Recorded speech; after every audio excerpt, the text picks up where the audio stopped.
And this happens all the time late in a match too, when the guy starts to get a little tired. But when I collar tie and he collar ties over me like this, yes. Now the advantage for him doing this is that here, this way. If I over tie on him and I pull his ear to his elbow, this is a good way to control the guy. I can get something here. I can snap really hard, and I can work a lot of things from this elbow as well.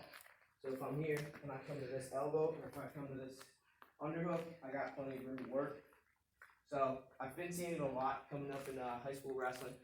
So what we're going to do today is we're going to work from this position. We're also going to work from, basically it's the same thing as just a touch and go, but we're going to hit an outside step to start off.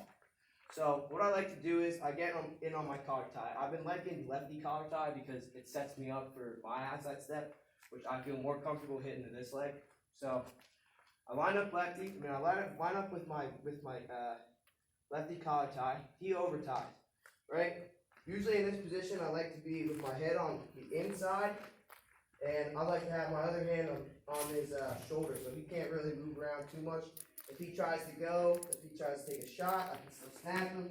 I can still get my feet away, right? So what I'm going to do is, when I'm ready to go on this shot, I'm going to take my collar tie hand, and I'm going to take my elbow and point it that way, out. I'm going to point it out and try to get it as flat as I can, straight up, right? And once I do that, I'm going to shoot my leg. It's going to be this left leg shooting and right hand, and it's going to look like, I'll show you a little bit quick and then I'll break it down. So it's going to be here, right? And then the two knees. I like to shoot the two knees. I'll show you why right now. But we'll do this again. So collar tie, he over ties. I'm moving him this way. When I'm ready to go, I throw my elbow up in the air and shoot my my left leg forward and my right hand. And then as soon as I can touch my right hand to the mat, my left knee is going to hit the mat. And I'm going to get, my left hand is going to go down to his ankle. So it's like here and then here, right? And the benefit here of going on my knees and getting down to this ankle is that if he hunches over, I can lift him straight up into the air, right? And if he does one of these, here, get in on it. If he does one of these where he starts to push outside, I can also do that. So if I'm here and he starts to push to the outside, I can pick his foot up, which gets a lot of weight off and allows me to finish. Just makes it a little bit easier. So the first finish we're going to do here, we're going to hit the shot, and then just stand up.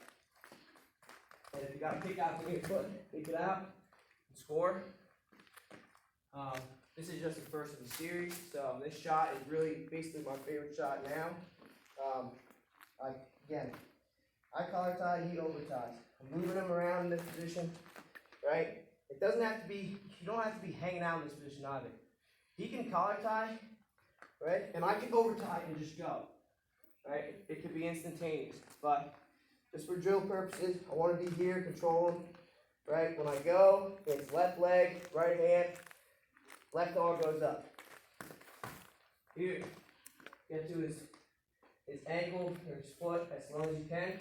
If you have to lift with this leg, you can lift, but I want to get up here. Either finish low like that or just take it up to the air and finish. So I'll do it one more time. And if you guys want to see again, you can see again. We'll go here. Okay.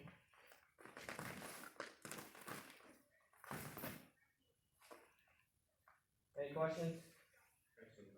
Yeah, you can see one more time. So, collar tie, over tie. Moving around, right?